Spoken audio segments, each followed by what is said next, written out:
आज Kotpad Biju Patnaik indoor stadium ठारे आसंता 79तम स्वाधीनता दिवस उपलक्षे जूनियर बैडमिंटन प्रतियोगिता आयोजन सह उद्घाटन करा। आज कार्यक्रम में कोटपाड़ अंचल स्थानीय तहसीलदार ट्विंकल सेठी सभापतित्व में आरंभ करा।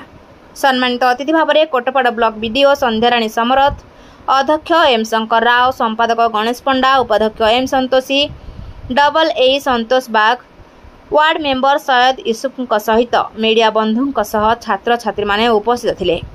आज प्रतियोगिता रे सीनियर टीम 16 जन और जूनियर टीम 20 जन खेलाड़ी माने अंश ग्रहण करी एही बैडमिंटन टूर्नामेंट को उत्साहित करथिले। एही प्रतियोगिता रे विजेता खेलाड़ी माननकु आसंता अगस्ट 15 तारिख स्वाधीनता दिवस दिन पुरस्कार वितरण करा।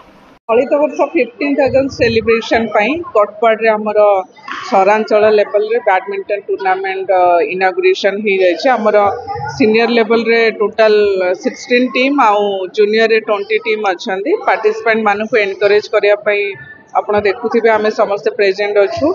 चेयरमैन एनएससी आम ऑफिस स्टाफ आउ समस्त एम्प्लॉई भी अच्छा पार्टिसिपेंट अच्छा।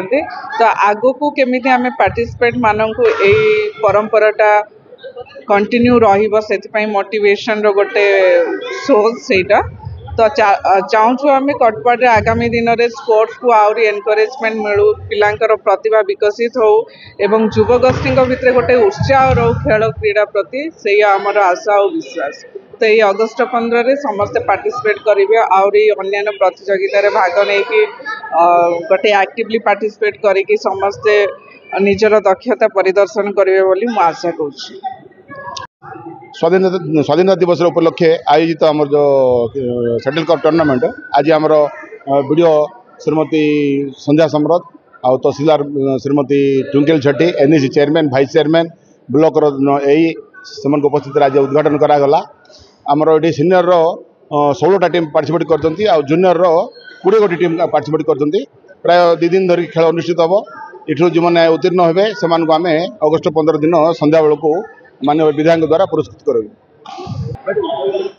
कोटपाड़ विजय कुमार मिश्र रिपोर्ट, प्राय खबर।